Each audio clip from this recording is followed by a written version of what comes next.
Ça paraît mal parti pour le consensus, parce que l'Association des maires de France boycotte cette fameuse réunion, cette méthode nouvelle qui est la conférence sur les finances publiques de François Bayrou. Ça devait se tenir demain et les maires de France, qui sont quand même assez avisés, disent on n'a aucun ordre du jour détaillé, aucun document de travail, c'est le flou artistique, pas question d'y participer, Eric Revel. Mais parce que l'un des grands risques pour les collectivités locales, et je pense que David Lisnard, le président de l'AMF, a senti le danger, c'est qu'une fois de plus, on ponctionne les collectivités locales. Si vous les ponctionnez, elles sont obligées de différer leur investissement, des investissements localement qui sont très importants pour développer les infrastructures. Donc, et on est à un an des municipales. Voilà. Bien sûr, donc vous allez faire en plus porter le poids parce que les explications sont compliquées. Non, mais surtout, je voudrais revenir sur les propos totalement insipides du ministre des Finances, pardonnez-moi. Mais il est dans une espèce de déni, méthode nouvelle, on sait comment on va faire, on va concerter. Non, il y a deux choses possibles. Ou vous diminuez les dépenses publiques en vous attaquant au train de vie de l'État, ou vous augmentez les recettes, mais vous n'en aurez pas davantage parce que la croissance, elle est revue sans arrêt à la baisse. Donc, si vous voulez, on est dans une impasse financière et c'est l'une des premières fois que j'entends le ministre des Finances qui découvre qu'on a 3300 milliards d'euros de dette. C'est fantastique, si vous voulez, c'est extraordinaire. 1000 milliards à cause de ce président. Bon, je pense que ça ne trompe absolument personne. L'homme qui valait 1000 milliards. Mais on voit bien dans cette déclaration qu'il n'a pas le début d'une piste. Puisque à un moment donné, les collectivités locales, il dit. C'est la seule piste. Oui, les collectivités locales. Et puis je vous dis, il y a un bout de l'interview où il dit « J'espère que les entreprises qui vont dire auront des idées merveilleuses ». Et pardon, mais sous Michel Barnier, il y avait déjà eu ce 5 milliards d'euros qui était prévu. Finalement, le gouvernement Bayrou avait déjà baissé le budget des collectivités locales de 2,2 milliards d'euros en accord avec le Sénat. Donc ils ont déjà payé les pots cassés de 1000 milliards de dettes du Mozart de la finance. Jusqu'à où ils vont accepter Henri Guénaud ? Là, le mur, il arrive à pleine vitesse ? Non, mais... Je ne sais pas de quel mur on parle, mais... Le mur de la dette. Quelle couleur ? Effaré de ce que je viens d'entendre dans la bouche du ministre de l'économie et des finances. Non, quand même. Non. Ça ne veut pas dire que je suis tout à fait d'accord avec lui. Non, mais d'accord. Non, mais les propos... Henri Guénaud. D'abord, les collectivités locales, pourquoi ? Parce que c'est le plus facile. Mais c'est plus facile. Vous avez des dotations, donc il suffit de dire j'enlève 2 milliards, 3 milliards, 5 milliards sur les dotations, puis débrouillez-vous pour répartir ça comme vous voulez. Alors, bien sûr, le premier problème, c'est que les collectivités locales investissent. Aujourd'hui, c'est la part la plus importante de l'investissement public, puisque l'État a diminué ses investissements publics dans la longue durée très, très, très fortement. Mais plus généralement, quand va-t-on s'arrêter de raconter ces aberrations ? Les carabistouilles. Non, ce sont des aberrations intellectuelles, économiques. Ça fait des décennies qu'on entend ça. Ça fait des décennies qu'on vous dit chaque fois qu'il y a un problème, que le déficit augmente.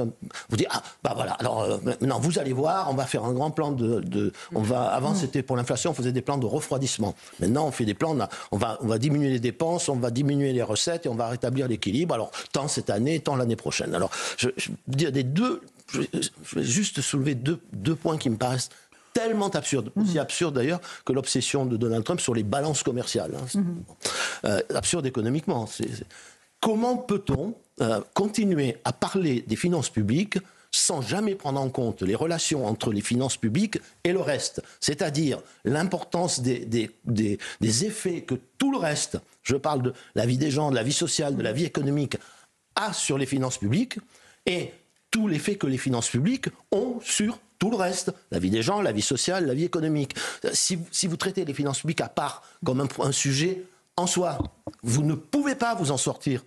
Parce qu'au fur et à mesure que vous allez continuer à faire ce qui est proposé, encore là, 40 milliards, vous allez continuer à mettre du désordre dans l'économie et dans la société. Pourquoi ? Parce que d'abord, personne ne sait faire ça sans mettre de désordre. Tout le monde vous dit on va rationaliser, ça va mieux utiliser l'argent, on va moins gaspiller. Ça veut dire quoi le désordre dans la société ? Le désordre, personne ne sait faire ça dans ces délais-là, de cette façon-là, sans envisager éventuellement des réformes sur la longue durée et une remise en ordre de l'économie et de la société. Et donc, qu'est-ce qu'on fait ? On fait en général du rabot, et le rabot, ça met du désordre. Vous allez raboter quoi ? Vous allez raboter encore l'école, la santé, les retraités, la sécurité, la défense. Enfin, je veux dire, le résultat, c'est que vous allez ruiner un peu plus le potentiel de croissance et que donc les recettes ne seront pas au rendez-vous. Les dépenses, oui, parce qu'il y aura encore des victimes du ralentissement de la croissance. Il y aura plus de chômeurs. Il y aura plus... Donc à la fin des fins, vous n'allez pas y arriver. Et la deuxième chose, c'est les objectifs annuels. Et ça, c'est le désastre de l'approche comptable. Et alors évidemment, une entreprise, comme l'État d'ailleurs, arrête ses comptes le 31 décembre. En tout cas en France, c'est le 31 décembre. Il y a des pays où c'est une autre date, mais c'est le 31 décembre. C'est l'exercice comptable.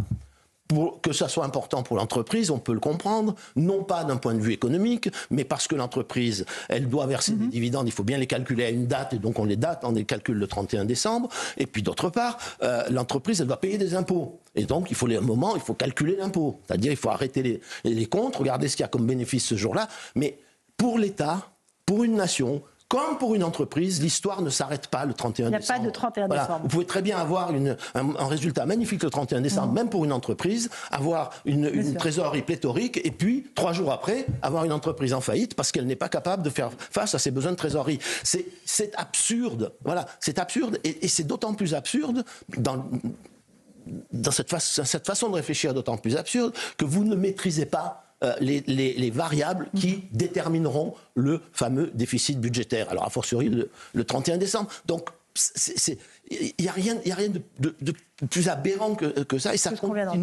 continue à nous enfoncer dans une contradiction sans fin, et ça a enclenché, ça continue de nourrir une sorte d'engrenage qui est totalement délétère pour tout, l'économie, la société. Eh bien, une société qui se porte mal, une économie qui se porte mal, elle a des finances publiques qui se portent mal, ou alors vous faites, comme avait fait, et c'est pareil pour les finances, pour les déficits extérieurs, il faut faire comme Ceausescu, vous savez, il avait rétabli les équilibres externes, les finances et tout. Mais la société était ravagée. Ça dure pas très longtemps. À la fin, on lâche, parce qu'il y a des élections. On lâche et donc on recommence. Voilà. C'est sans fin. C'est une impasse. C'est le rocher de Sisyphe. Gauthier Lebret. Je dis sur ce plateau depuis de longues semaines qu'on ne sait faire qu'une seule chose, creuser la dette et augmenter les impôts, et qu'on ne fait jamais une économie.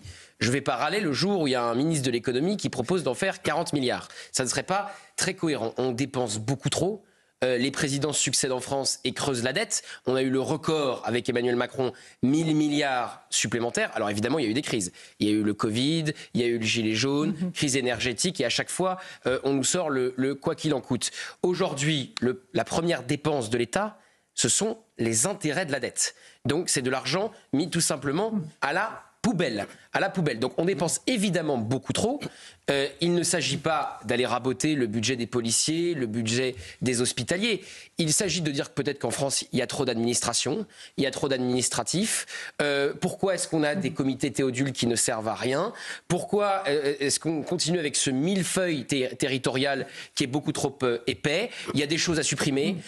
François Bayrou qui nomme un successeur, Clément Beaune au commissariat au plan, ça sert à rien. Le CESE, ça sert à rien. Alors tout ça, évidemment... Ça ne sert pas à rien. Si, ça sert à rien. Le Haut Commissariat au plan, ça sert à rien. Le CESE, le Conseil économique et social, j'assume mes propos, ça sert strictement à rien. Il y a des rapports excellents, mais ils sont mis sous le tapis. Que personne ne lit, ça sert à quoi? Ça sert à quoi? C'est des étagères. Lisons les rapports. Au bout d'un moment, il faut arrêter de ne pas le dire. On dépense beaucoup trop, on dépense beaucoup trop mal, et donc on a une dette abyssale. Et on passe avant de payer les profs, avant de payer les hospitaliers, les policiers, on paye les intérêts de cette dette qu'on ne maîtrise plus. Donc on peut quand même se réjouir qu'il y a un ministre qui se réveille et qui dise il y a un risque, pour. Mais comment ça? Vision naïve. Mais ici, il se réveille. J'ai le rappel des titres à caser là. 18h31, je vous passe la parole ensuite, mais c'est Maureen Vidal d'abord qui intervient pour le rappel des titres sur CNews et sur Europe 1. Maureen.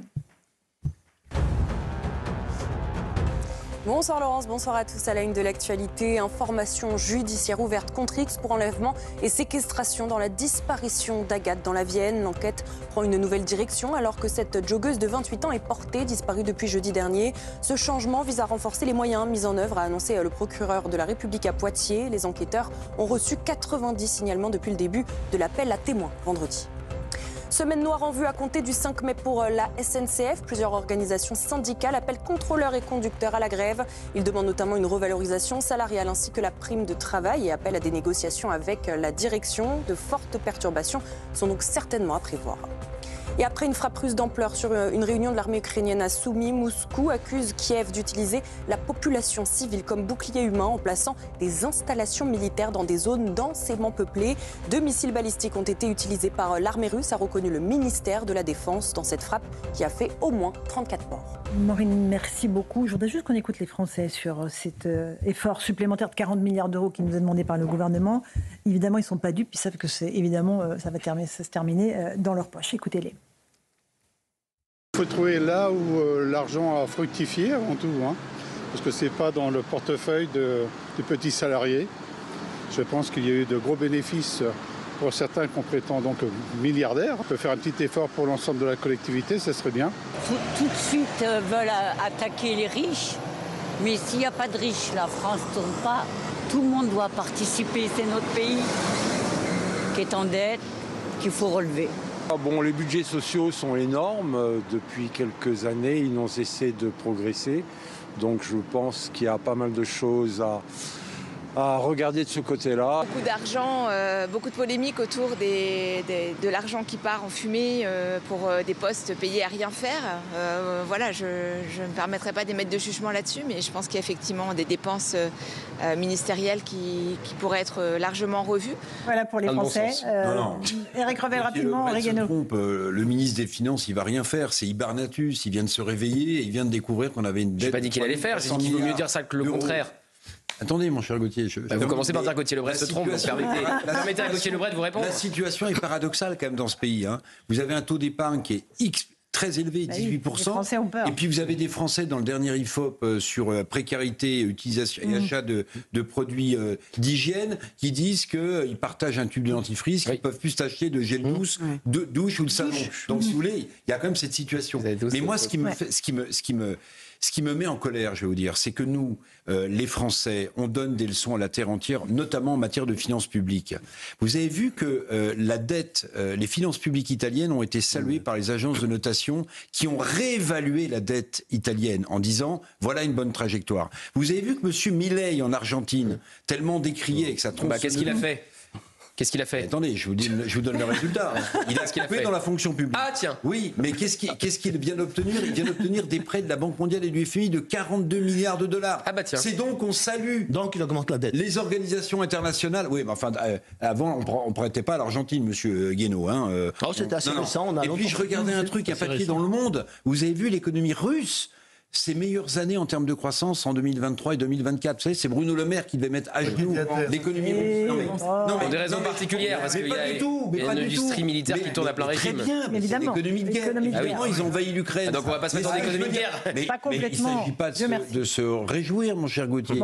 Il s'agit de dire que nous, en termes de finances publiques, on est à la rue depuis 50 ans. Depuis 50 ans, on nous donne les mêmes 100 nets. À chaque fois qu'un ministre des Finances arrive à Bercy, il nous explique qu'il a trouvé la potion magique et qu'on a pris la mesure de tout ce qui va se passer. Et il ne se passe rien, sauf des impôts supplémentaires. Henri Guénaud, rapidement. Sauf des impôts supplémentaires. C'est un grand classique, on le connaît très bien. On connaît la chanson. Il ne peut rien se passer quand on prend les choses de cette manière. Voilà, à part continuer à dégringoler, il ne peut rien se passer d'autre. Bon, alors, je reviens un instant, j'ai taquiné Gauthier Lebret aussi sur les intérêts de la dette. Pour revenir à ce que je disais tout à l'heure, quand vous vous fixez comme objectif de réduire le déficit de la fin de l'année, sur la dette, il faut la gérer. Ah oui. Bon, quand les taux d'intérêt sont quasiment à zéro, qu'est-ce que vous devez faire si vous êtes un bon gestionnaire de la dette ? Vous devez consolider la dette, c'est-à-dire allonger la maturité de la dette et transformer presque la quasi-totalité de votre dette à taux fixe. Mais il se trouve qu'à chaque instant, pour les mêmes emprunts, les taux fixes sont légèrement inférieurs aux taux, les taux variables sont légèrement inférieurs aux taux fixes. Que fait le gestionnaire sur lequel pèse l'objectif de réduire le déficit à la fin de l'année ? Eh bien, il emprunte quand même à taux variable. Et il garde sa tête à taux variable pour gagner ce que les financiers appelleraient un pouillème pour la fin de l'année. Mais l'année d'après, quand les taux augmentent d'1% ou 2%, si vous avez la moitié de votre dette à taux variable, c'est-à-dire à peu près plus de 1500 milliards, 2% sur 1500 milliards, C'est plus que l'euro million. Hein, c'est beaucoup. Voilà, donc vous allez dans la durée, c'est des dizaines et des dizaines de milliards que vous allez dépenser simplement parce qu'on s'est fixé comme objectif absolument, de façon totalement absurde, la réduction du déficit de la fin de l'année.